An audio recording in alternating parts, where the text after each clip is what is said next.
Hello students, आज हम बात करेंगे प्लांट फिजियोलॉजी का एक most important topic chemo osmotic hypothesis, जो नीट्स के लिए काफ़ी इम्पोर्टेंट माना जाता है। तो चलते हैं इस वीडियो पर गाइस। और हाँ गाइस, चैनल को सब्सक्राइब करना ना भूलें। जैसा कि आप सब जानते हैं कि फोटोसिंथेसिस में दो रिएक्शन इंपॉर्टेंट होती हैं, one is light, other is dark. तो जो लाइट रिएक्शन होती है उसमें ATP एंड NADPH का सिंथेसिस होता है with the help of sunlight. और जो डार्क रिएक्शन होती है वो लाइट रिएक्शन की प्रोडक्ट पर डिपेंडेंट रहती है, लाइक ATP एंड NADPH। तो लाइट रिएक्शन का इम्पोर्टेंट पार्ट है कीमो ऑस्मोटिक हाइपोथेसिस, जो आज हम इस वीडियो में पढ़ने वाले हैं, जिसमें प्रोटॉन ग्रेडियंट की हेल्प से ATP एंड NADPH का सिंथेसिस होता है।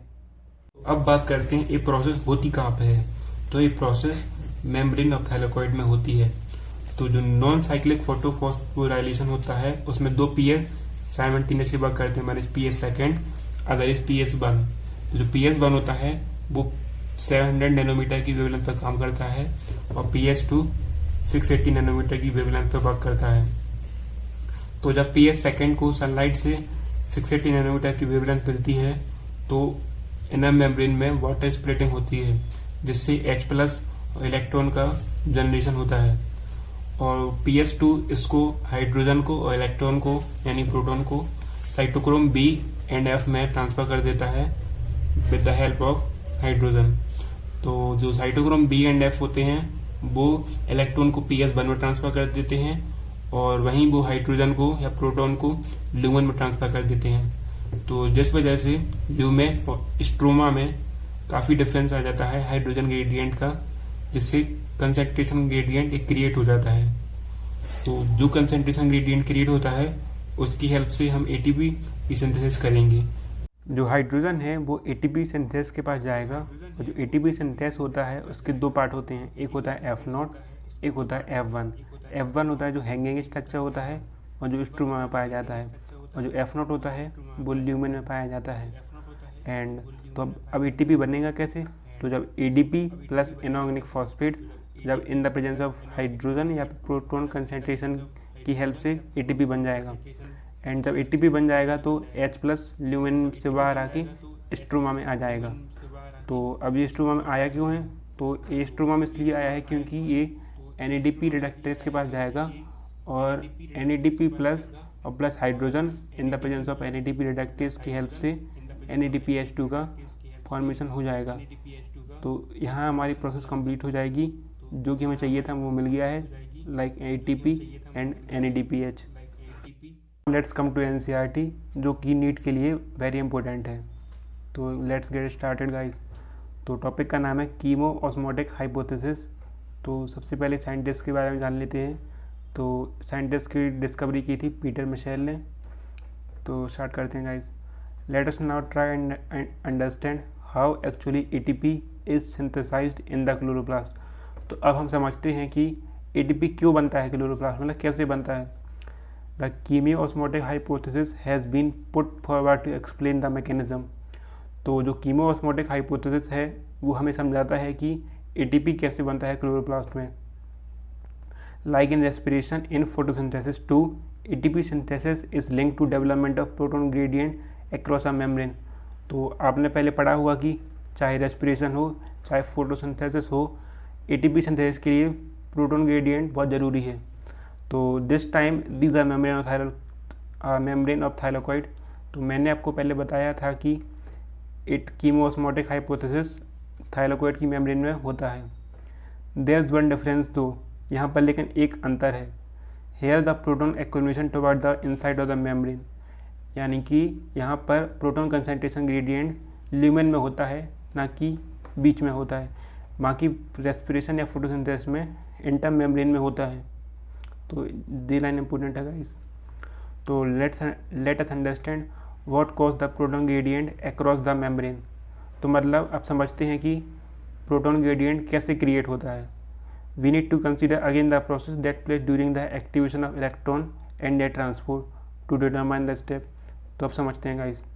नंबर 1 पॉइंट है, since splitting of water molecule take place on the inner side of the membrane, the proton or hydrogen ion that are produced by the splitting of water accumulate with the lumen of thylakoid.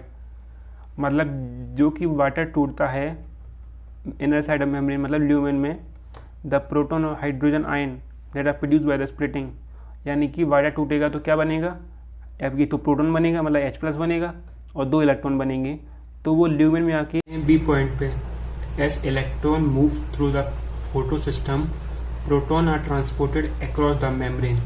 मतलब कि जैसे कि electron move करेगा proton transport हो जाएगा यहाँ से यहाँ अक्रॉस द मतलब मेम्ब्रेन की side. This happen because the primary acceptor of the electron which is located toward the outer side of the membrane transferred its electron not to an electron carrier but to N H carrier. मतलब इस line का मतलब क्या है कि जो plastoquinone है वो मेम्ब्रेन की आउटर साइड प्रेजेंट है, तो इस वजह से ट्रांसफर्ड इलेक्ट्रॉन मतलब जो अपना इलेक्ट्रॉन है वो इसको ना देके इसको देगा, साइटोक्रोम B एंड F को देगा, क्योंकि साइटोक्रोम F है ना जो इलेक्ट्रॉन को यहाँ ट्रांसपोर्ट कर देगा और H+ को स्ट्रोमा से लेके ल्यूमेन में आ जाएगा। इस लाइन का ये मतलब है। देखिए पढ़िए guys, when this molecule passes on its electron to electron carrier on the inner side of the membrane, the proton are released into the inner side of the membrane। मतलब जब ये इलेक्ट्रॉन यहाँ पास करेगा तो स्ट्रोमा से proton lumen में आ जाएंगे।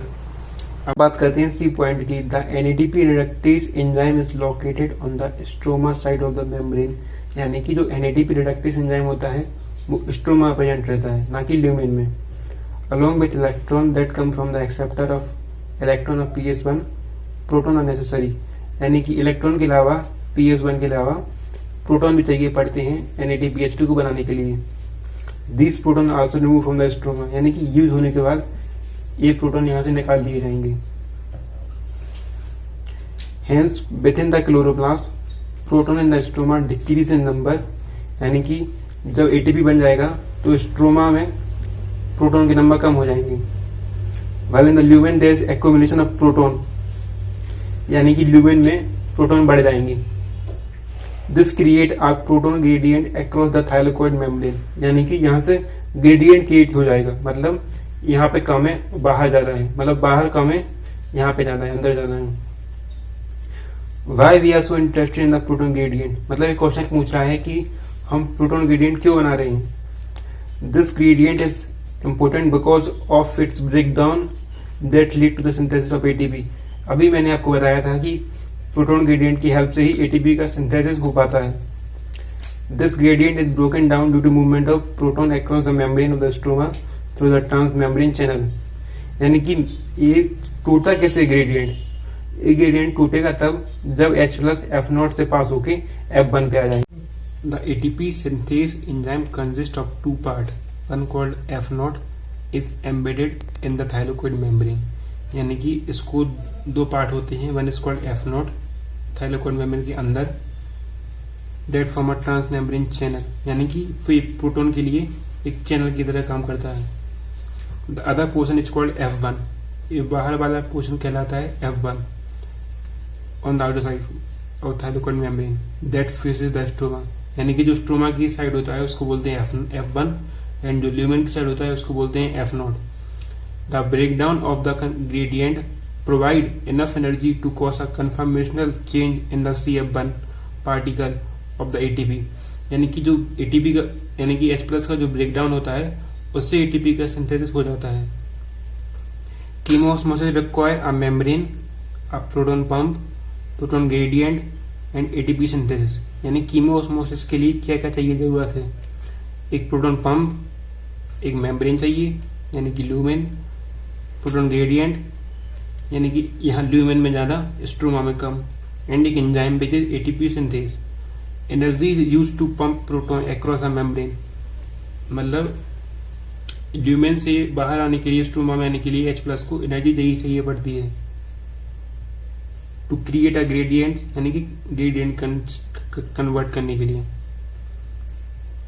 ATP synthesis है channel that allow diffusion of the proton back across the membrane, यानी कि जो एंजाइम होता है उसके पास एक चैनल होता है जिससे वो H+ को वापस भेज सकता है। This release energy enough to activate ATP synthesis enzyme, यानी कि जो इससे एनर्जी निकलती है ये पर्याप्त होती है ATP सिंथेसिस को वापस एक्टिव करने के लिए। That catalyst the formation of ATP, यानी कि एटीपी सिंथेसिस की हेल्प से एटीपी बनता है। Along with the NADPH produce by the movement of electron the ATP will be use immediately, यानी कि जो NADPH बनता है और एटीपी बनता है इन दोनों का इमीडिएटली यूज हो जाता है। Because in the biosynthesis reaction, यानी कि C3 साइकिल में take place in the stroma responsible for fixing CO2, यानी कि वो C3 cycle, Calvin cycle and synthesis of sugar, यानी कि ग्लूकोज के मॉलिक्यूल में